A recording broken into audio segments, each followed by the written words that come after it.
नमस्कार, सिटी हलचल रोशन भव में आप सभी का स्वागत है। शहर भर की खबरों को लेकर आपके समक्ष उपस्थित है, क्योंकि आजकल की जो भागदौड़ की जिंदगी है उसमें हर कोई अपने आसपास की खबरों को जानना तो जरूर चाहता है, लेकिन समय नहीं होता। और इसी समस्या को, इसी परेशानी को देखते हुए हमने आपके समक्ष यह खबरें पहुंचाने का सिलसिला आरंभ किया है। तो देखते रहें आज शहर में क्या कुछ खास रहा।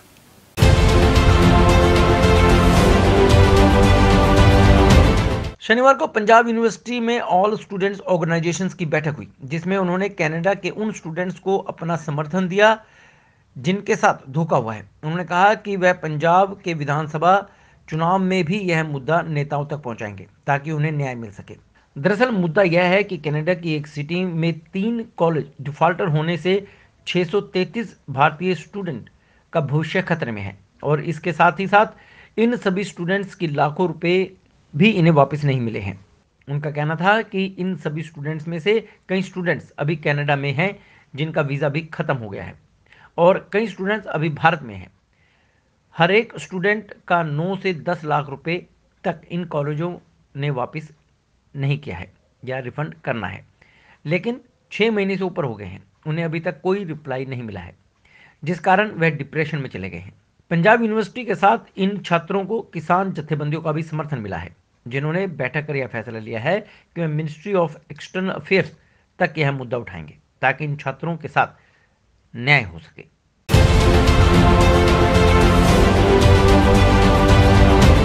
चंडीगढ़ नगर निगम की ओर से स्वच्छता को लेकर सेक्टर 38 स्थित महिला भवन में एक कार्यक्रम आयोजित किया गया था, जिसके तहत स्वच्छता को लेकर बेहतरीन कार्य करने वालों को सम्मानित किया गया। इस कार्यक्रम में चंडीगढ़ नगर निगम के mayor Sarabjit Kaur, commissioner Anindita Mitra, senior deputy mayor Dilip Sharma, deputy mayor Anup Gupta के साथ साथ कई पार्षद और रेजिडेंट्स वेलफेयर एसोसिएशन के प्रेसिडेंट ने हिस्सा लिया, जिसमें कई सरकारी स्कूल, प्राइवेट स्कूल व निजी क्षेत्र के अलावा आंगनवाड़ी वर्कर भी शामिल हुए। नगर निगम कमिश्नर ने इसको लेकर एक प्रेजेंटेशन भी दी, जिसमें उन्होंने कहा था कि स्वच्छता के क्षेत्र में किस तरह से चंडीगढ़ नगर निगम कार्य कर रही है। स्वच्छता के क्षेत्र में कार्य करने वाले लोगों को सम्मानित करने के लिए यह प्रोग्राम आयोजित किया गया था। इसका मकसद चंडीगढ़ में स्वच्छता के मिशन को कामयाब करना है। उन्हें यह भी कहा गया है कि चंडीगढ़ में रोजाना लोगों के घर से 500 टन कचरा इकट्ठा हो रहा है, जिसे अगर लोग अलग अलग कर गीला और सूखा कचरा अलग अलग कर दें, उन्हें उस कचरे को प्रोसेस करने में मदद मिलती है। उन्होंने साथ ही यह भी कहा कि डंपिंग ग्राउंड में पड़े कचरे को 1 साल में खत्म कर दिया जाएगा, जिसको लेकर चंडीगढ़ नगर निगम प्रयासरत है। वहीं मेयर सरबजीत कौर की ओर से सभी लोगों को शपथ भी दिलाई गई कि वह अपने आसपास एरिया को साफ रखेंगे और शहर को साफ सुथरा बनाने का पुरजोर प्रयास करेंगे। वहीं senior deputy mayor Dilip Sharma ने कहा कि वर्ष 2022 में चंडीगढ़ को स्वच्छता रैंकिंग में टॉप 10 में लेकर आना है। इसको लेकर चंडीगढ़ नगर निगम की ओर से प्रयास जारी हैं। इसके साथ ही उन लोगों को भी सम्मानित किया गया जो स्वच्छता के क्षेत्र से बेहतरीन कार्य करने के लिए जुड़े हुए हैं। वहीं नगर निगम की कमिश्नर अनिंदिता मित्रा ने कहा कि जो सफाई के अभियान से जुड़ा है वह उन्हीं का सबका धन्यवाद करती हैं। उन्होंने कहा कि चंडीगढ़ को नंबर 1 बनाना है, इसलिए सभी को मिलकर काम करना होगा।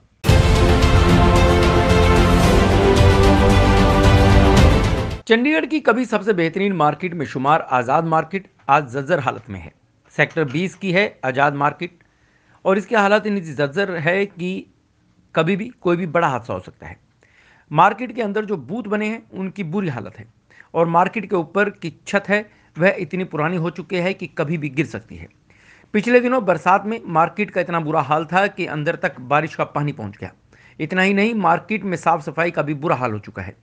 मार्केट के प्रेसिडेंट की माने तो वर्ष 1995 में उन्हें यह मार्केट अलॉट की गई थी। इसके बाद से इस मार्केट की कभी किसी ने सुध नहीं ली। इस मार्केट की उसके बाद कभी रिपेयर नहीं हुई। मार्केट के अंदर बूथों का बुरा हाल है। जिन बीम पर मार्केट के बूथ टिके हैं उन पर लंबी लंबी दरारें पड़ चुकी हैं, वह कभी भी गिर सकते हैं। इतना ही नहीं, मार्केट में एक सार्वजनिक शौचालय है जो कि जर्जर हालत में है, जिसकी छत गिरने वाली है, और वहां हमेशा सीवरेज जाम ही रहता है। कई बार नगर निगम को इसकी शिकायत की जा चुकी है, बावजूद इसके उनकी समस्याओं का अभी तक कोई निपटारा नहीं हो पाया है।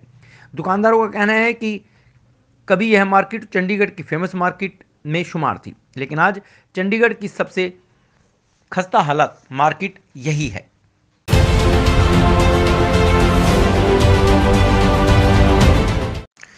चंडीगढ़ के डिप्टी मेयर अरुण गुप्ता की कुर्सी विवादों में घिरती नजर आ रही है, क्योंकि अरुण गुप्ता बार काउंसिल में एडवोकेट भी हैं और उनका अपना व्यापार भी है।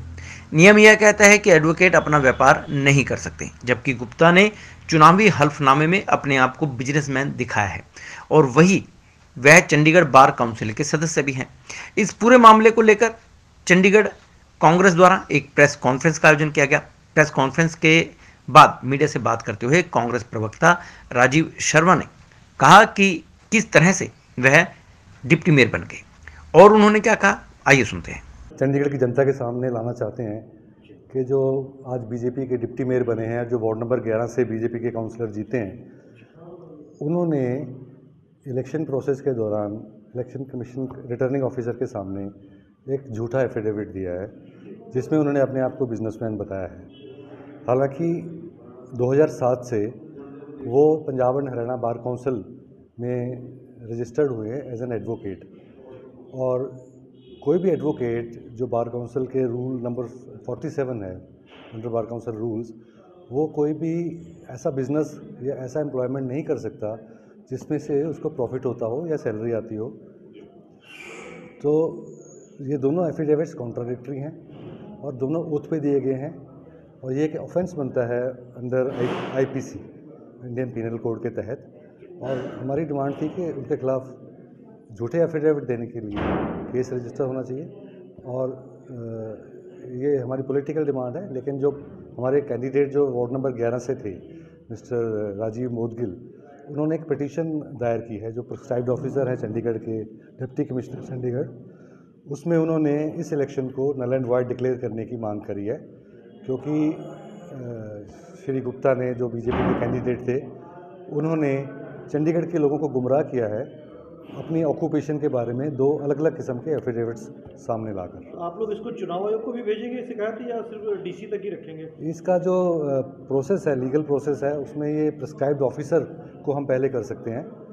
अगर वहाँ से हमें माकूल जवाब नहीं मिला या डिले हुआ, या हम वहाँ कार्रवाई से सेटिस्फाई नहीं हुए, फिर हम इसके आगे क्या लीगल हम ऑप्शंस हमारे पास अवेलेबल हैं, उसके बारे में बात करके फिर हम और एक्सप्लोर करेंगे लीगल ऑप्शंस। कब तक इंतजार करेंगे? अभी तो वो इसका नोटिस करेंगे जब इनके पास लगेगी, उसके बाद मेरे हिसाब से तो इसका फैसला 2-2.5 महीने में हो जाना चाहिए। लेकिन अगर डिले होता है किसी वजह से, तो राजनीतिक दबाव की वजह से, जैसा कि आजकल तो हम जानते हैं कि प्रशासन और जितने भी हमारी कॉन्स्टिट्यूशनल अथॉरिटीज़ हैं, सारी बहुत भारी राजनीतिक दबाव के नीचे आ रही हैं।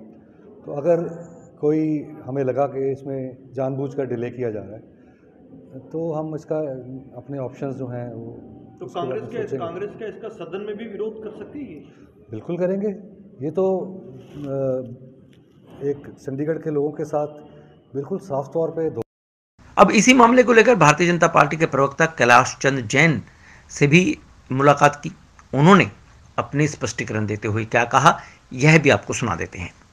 किस चीज़ का दुख है, पता नहीं इन लोगों को, क्या सिवाय आरोप लगाने के और कोई काम नहीं है। इनको शहर की डेवलपमेंट नज़र नहीं आती, डेवलपमेंट पे क्या करना है, इनको तो आरोप लगाना है। क्या आरोप है, क्या है, इनको कुछ पता ही नहीं है क्या बात है क्या नहीं है। अनूप गुप्ता ने कोई चोरी थोड़ी करी है, वो by profession, by qualification BCom LLB है। बीकॉम एलएलबी होने का मतलब वकील है। उसने क्वालिफिकेशन से एलएलबी की हुई है, कोई फर्जी थोड़ी कर रखी है।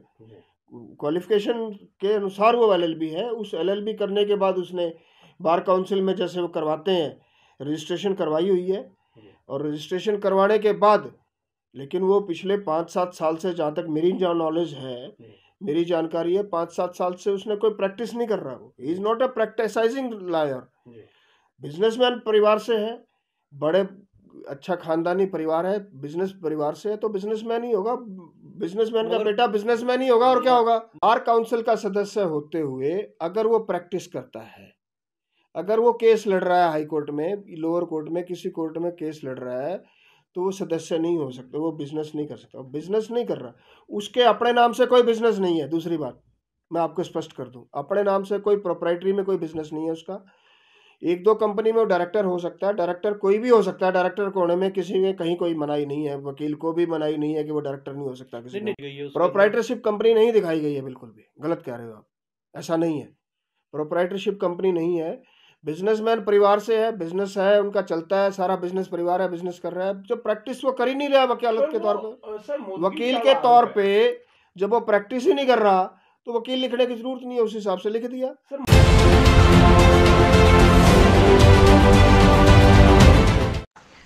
चंडीगढ़ नगर निगम वेंडर्स के लिए क्या सोचता है?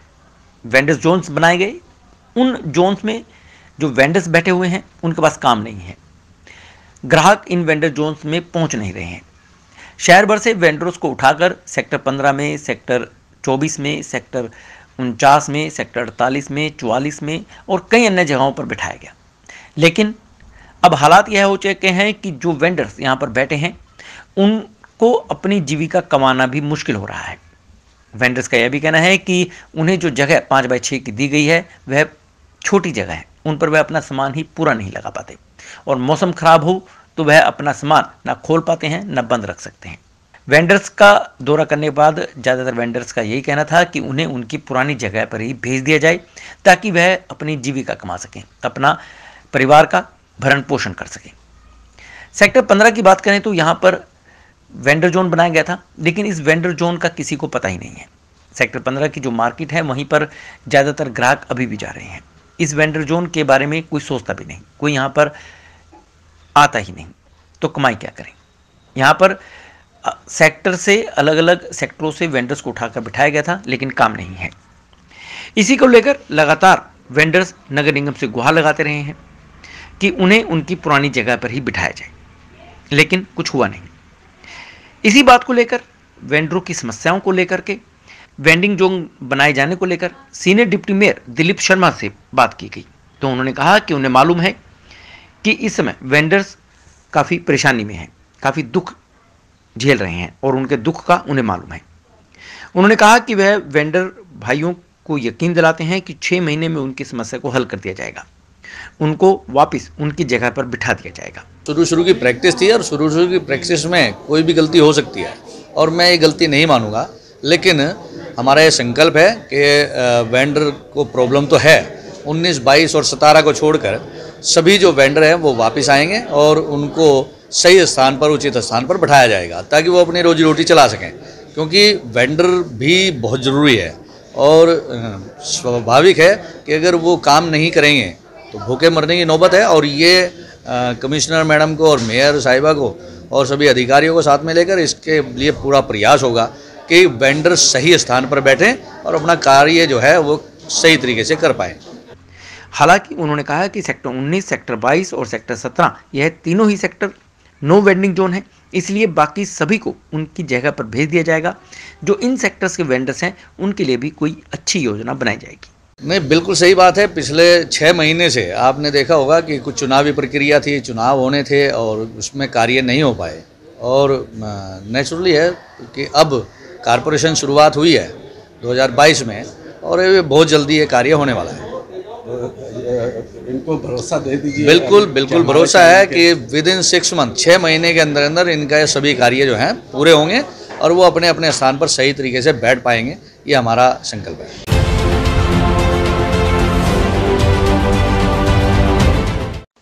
चंडीगढ़ के गांवों की लगातार हम बात कर रहे हैं। इसी कड़ी में हम आपको दिखाते हैं कि चंडीगढ़ का मक्खन माजरा गांव के क्या हालात हैं। मक्खन माजरा गांव में 9 अक्टूबर 2021 को चंडीगढ़ के प्रशासक बनवारी लाल पुरोहित व सांसद किरण खेर ने सीवर, स्ट्रॉम वाटर और पीने के पानी की पाइप लाइन डालने के लिए नींव पत्थर रखा था। तब कहा जा रहा था कि इस गांव में अभी तक जो सुविधा नहीं है उन सभी सुविधाओं को यहां पर पहुंचाया जाएगा, गांव को सुविधाओं से लैस किया जाएगा। लेकिन 29 जनवरी 2022 तक भी वो काम पूरे नहीं हो सके हैं। उल्टा पाइपलाइन डालने के लिए जिस तरह से सड़कें खोदी गई थी, गलियां खोदी गई थी, वो वैसे की वैसी ही पड़ी हैं। पिछले दिनों हुई बारिश के कारण यहाँ पर हालात और खस्ता हो गए, लोग परेशान हो गए, जिसके कारण पूरी गलियां कीचड़ में से भर गई, क्योंकि उन गलियों को इन पाइपों को डालने के लिए खोदा गया था, लेकिन वह पाइपें अभी तक नहीं डली। लोगों का कहना है कि गांव का विकास तो क्या करना था, उल्टा उन्हें घर से निकलना भी दुभर हो गया है। इसके कारण पूरे गांव में सड़कें कीचड़ से भर गई हैं और ठेकेदार भी अधूरा काम छोड़कर चला गया है। इसके अलावा गाँव में बुनियादी सुविधाओं की भी कमी है। लोगों का कहना है कि उन्हें पीने का पानी साफ नहीं मिल रहा, न स्वास्थ्य संबंधी कोई सुविधा गाँव में उपलब्ध है। गाँव में कोई भी डिस्पेंसरी नहीं है। इसके कारण लोगों को छोटी मोटी बीमारी के लिए भी सेक्टर 16 के सरकारी अस्पताल या फिर सेक्टर 32 के अस्पताल जाना पड़ता है। गांव के कई लोगों का कहना है कि वर्ष 1952 में वह इस गांव में आए थे, तब से इस गांव में कोई भी विकास कार्य नहीं हो पाया है। कितने ही चुनाव आए, कितने ही चले गए, वायदे भी हुए लेकिन वायदे पूरे नहीं हुए। आज भी हालात ज्यों की त्यों बनी हुई है।